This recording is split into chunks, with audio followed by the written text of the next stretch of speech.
We're here, we're going to document it, we're going to try and inspire people to get up in the morning and see what lights them up, because this is why we get excited, to build stuff.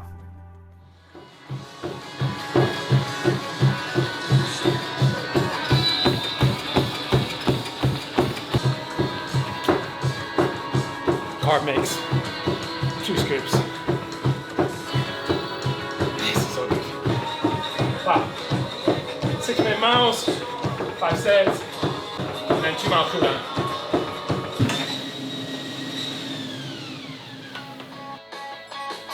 Two-mile cooldown and you're done.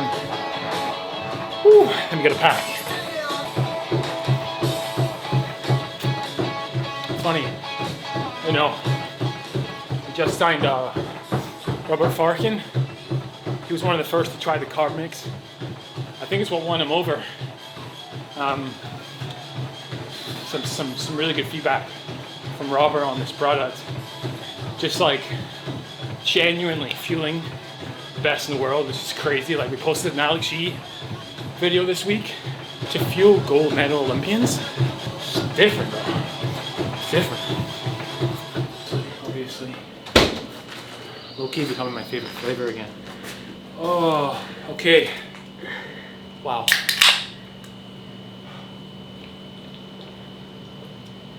Nice workout. This morning I did about 90 minutes on the bike, sets of 15-minute intervals, 2 sets of 15, 3 sets of 10 minutes, and then this afternoon managed to cram in a bit of a run. So like I said a few weeks ago, trying to like use that 130 to 230 to get that extra work in. Obviously now I'm training for the 70.3, a little bit of extra volume, so super good workout. Did 3-mile warm-up, bring the workout here.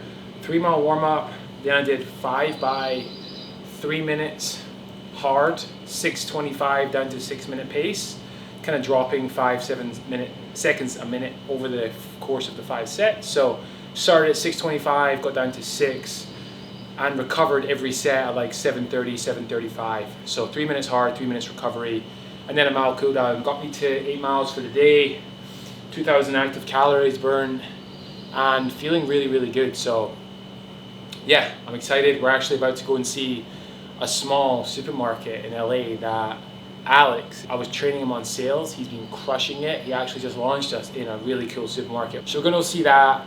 And then tomorrow we're off to Europe for a super exciting week of meetings. So just got back from the family trip, getting the work in, getting the work in, getting the work in. Let's go.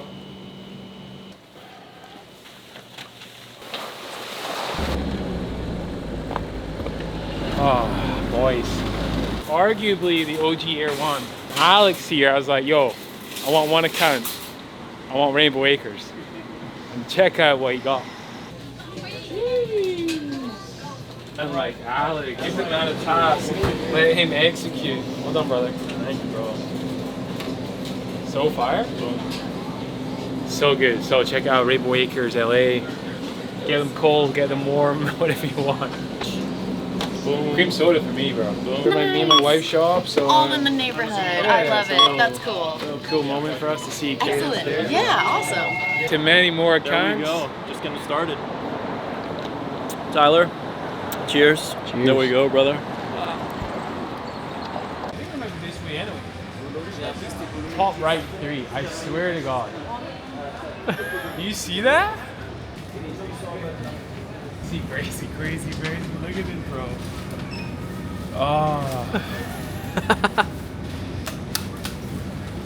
Wow, bro. At the airport? Special. Also gonna be on a 15-hour flight to Germany, so we're gonna need it.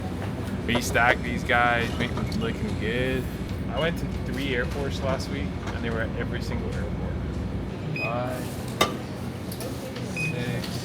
Let me ask you, since I got you guys, so in comparison that to a Propel, Right. what's the comparison there? If someone wants to ask me. So I think the comparison, generally speaking, is the composition of what's in the product. So for example, if you were to like, okay, what's in like a protein shake, some protein shakes have 10 grams of protein, some have 40. We're like the 40-gram protein shake. So our mineral composition is like more electrolytes. Okay? It does have no sugar, no calories. So So a lot of the products like Gatorade, even though you have G0, like Gatorade or Propel, have like very high sodium levels. How you doing? You all right? And then also the flavor. So like cream soda, cola, like very familiar with like the poppy flavors, but then you're giving lids, right? So yeah, that's kind of how we build the business. So it's a faster, better hydration, It's if you a will. faster, better hydration. And it tastes like a soda. Have you tried one? Yeah. I was gonna say, can you take one or no? No, but I've tried them. Appreciate it. What's your name, Bob? Bob. Bob, I'm Ross. I'm a thunder. Okay. Oh, nice to meet you. I'm Shannon. There you are. Great. So, the flavor you want to sit here on me? Pretty cool.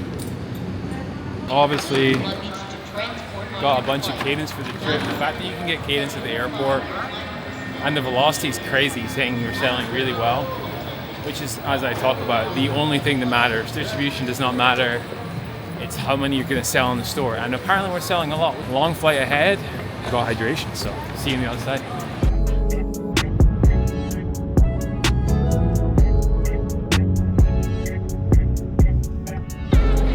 We're in Munich. We are in Munich for some work. Busy couple of days. We're going Munich, Berlin, Milan, London, home. 4 days, 4 cities, 4 countries. We're also on the way to the gym, so we just got off a 14-hour-ish travel day, which means first things first after a call is we're going to move the body. So I'm going to go hit a little 45, 60-minute workout at a local gym, and then we'll talk through what we're actually in Europe for, which is super exciting for the business. No wonder everyone says come to Europe, because there's not a lot of options. Fanta Zero Sugar though. I always love finding Fanta Orange Zero Sugar, bro. That's getting wow. But yeah, I don't know. I feel like we might have to come to Europe because I might have to save all you Germans from what you're drinking right now. What is this? Hell. No offense to hell, but it looks like hell. But yeah, potentially some good options here. Obviously not a lot of hydration, not a lot of modern brands. Maybe it's the supermarket we're in. I don't know what this is. Maybe this is like the equivalent of like a Ralph's. But based on the demographic, there's quite a lot of young people here. So we'll have a look at the snacks, see what we got. I always love going to retailers. I love going to supermarkets. I'm the kind of guy who likes stand there and just scan the aisle all the time. Watch people buy. Gels. Huge nutrition category. Massive. This is a huge German brand. This brand actually bought Raw. The company that owns this bought Darmstrang. You can see how big they are. They got a lot of protein. I think protein's really big in Germany. There's no endurance, no hydration. It gets me excited because you see the crossover from protein to endurance, which is kind of what you saw in America. So in the ready to drink aisle, there's nothing. There's literally nothing here. Now we got to figure out logistics, operations, all of that stuff, which is the bigger hurdle, but demand I think would be here for sure. So for context, Munich today, Berlin tomorrow, Milan. You're going to see us moving around a lot of different airports in this episode, but I talked a lot about the growth that Cadence is going through, and with that growth comes potentially the need to fundraise. I think there's 2 main reasons you would ever fundraise. One is because you're running out of money. That's not the case at Cadence. The second is because you have growth opportunities that you need to raise capital to support. So people want more product, you need more innovation, you're launching new geographies, new countries.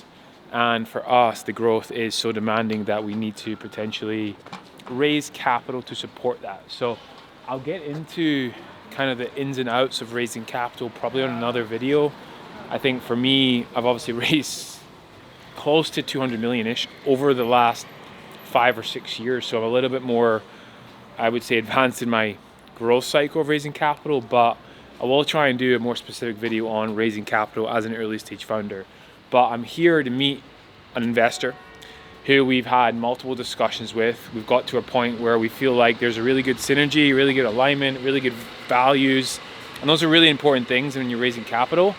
And we're here now discussing the terms. So if Cadence was to raise capital, what would it come with? What are the terms it would come with? What's the price they would give us money at? Because there's a cost of capital associated to raising money.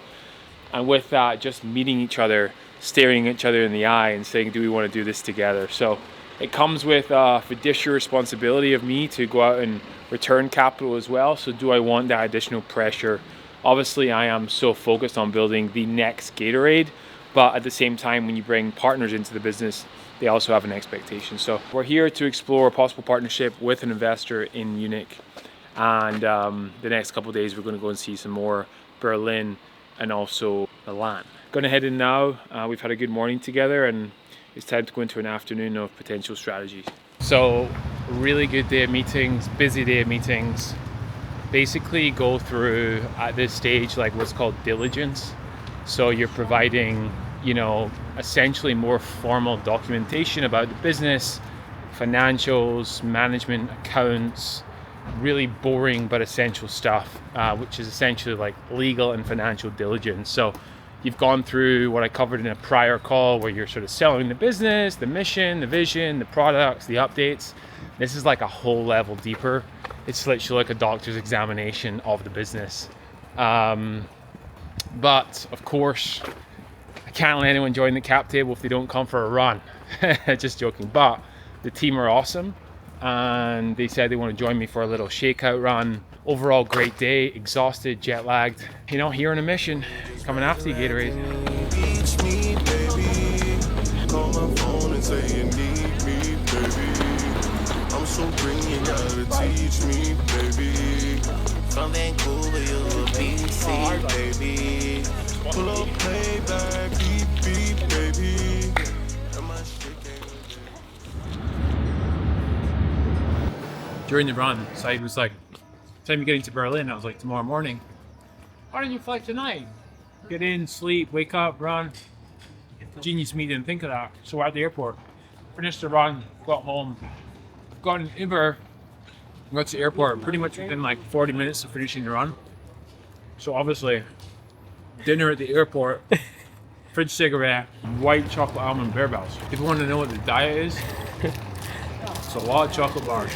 But exciting, we're off to Berlin. Great meeting, we'll recap it shortly. But for now, we're rushing to our gate while chomping on rubber. Alright, so day 2 in Germany. We're in Berlin. We flew last night, as you know, from Munich to Berlin. We landed, we got a phenomenal run in, 7-8 miles this morning, and then we've had a busy morning with meetings. So other than meeting with investors, which I've been doing the last couple of days, we're also meeting with some potential partners for European expansion. So we're early in the life cycle of this. We have to really do like a business plan on international markets. So we have areas like Dubai, where we have our phenomenal partner Hamdan. He buys from us, he manages the business, it's his to kind of run. When we think about Europe, because of the size of the prize of the European business, we'll also have that partner, but we'll really do our own research on what it takes to be successful in the European market. Because there's the German market, there's the Spanish market, there's the Dutch market, there's the French market, there's the Italian market. Of course, there's tons of different markets. Each have different quality controls, labeling requirements, pricing structure, import, supply chain, everything involved. So it's not as simple as, hey guys, when are you coming to Europe? Okay, we're just going to send cans from our warehouse to you guys. It comes with a lot of complications, a lot of stage gate processes that we implement in the business. So when we think about a market like Germany, we have to think about, first of all, and we did this work this morning, like what is the size of the prize? If we were to be super successful in this market, how big could that business be? And if it's big enough to then take it to the next stage, we'll do that. But if it's a percentage where we actually say the number one hydration brand in this market is doing $10 million a year, if we don't think we can compete with that, take 10, 20, 30, 40, 50% of that market, then like, is it really worth our time? Given the growth rate of the US business right now, for us to be launching into a new market, it has to be a relatively big size of the prize. So it has to be a huge market. What we've seen with the German market, for example, the category leader is a company called Powerade.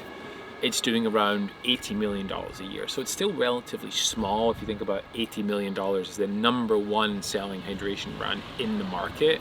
Then how big could Cadence really be? TBD, right? Could it be 80 million? I don't know. Arguably, we're not going to take 100% of market share. So we're going through that business analysis now.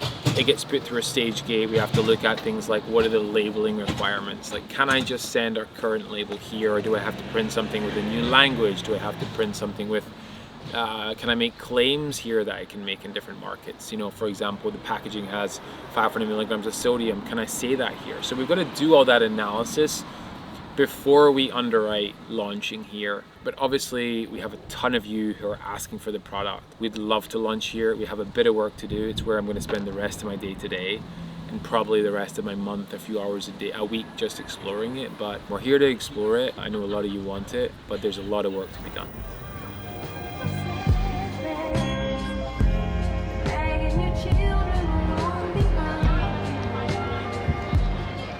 I actually went to Milan for literally 4 hours. I had a meeting there with another investor. It was probably one of the most impressive meetings I've been to. A group of individuals that have built and scaled some of the most incredible brands in the world that I wasn't even familiar with. It's amazing that in this world there's like people out there doing incredible things that aren't at the forefront of stuff, but behind the scenes they are literally moving mountains and creating incredible brands. So insanely inspiring meeting. Got very amped up after that. Now we're in London. So just wrapped up a 3-mile run off of the flight. It's 10 p.m. at night and we're off to LA tomorrow. So it's been a pretty crazy trip. Germany, Italy, London and LA in 4 days. And it takes a lot on your body, it takes a lot on your mind. I asked for this as well, that's the thing, right? It's hard for me to complain because the reality is it's a reflection of how well the business is doing. And again, when you start a company, you ask for all these things and you inspire, you want to build something great. With that comes cost. And for me, it's traveling, it's being away from family, it's eating salads and chicken packs out of a supermarket, avoiding takeaway food and running at 10 p.m. at night. It's out of my rhythm, but again, we're on a mission and you know, all of this is to service both, you know, the company's needs and also you guys with great products, great innovation. So to round up the trip, incredible meetings, hopefully some greatness comes off the back of that. I got a lot to think about heading home to LA. I'm excited to get back. I will say I literally land and head to another meeting with some awesome people and I'm excited to go home and see the family. So another vlog down. We're keeping it real, we're keeping it honest. We're literally documenting in real life. You know, me and Tyler were saying like, how do we make this episode special? And if you got to the end of this video, you'll realize that it's less about strategy now and literally just showing you behind the scenes to building a brand. So less sexy moments. A lot of this stuff we couldn't film because of the secrecy behind what we're building, but hopefully if anyone's out there inspired to go and create something, raise money, just shows you no matter how much you've done it, it's never easy, and at the same time there's a lot that goes behind it. So maybe for another video we'll break it down. But it's dinner time. It would have been a lot easier for me to slam a takeaway food, but we've got grilled chicken and salad. So my biggest thing when I travel is keep it as light as possible and keep it as simple as possible. So packs of chicken and protein bars. Cheers.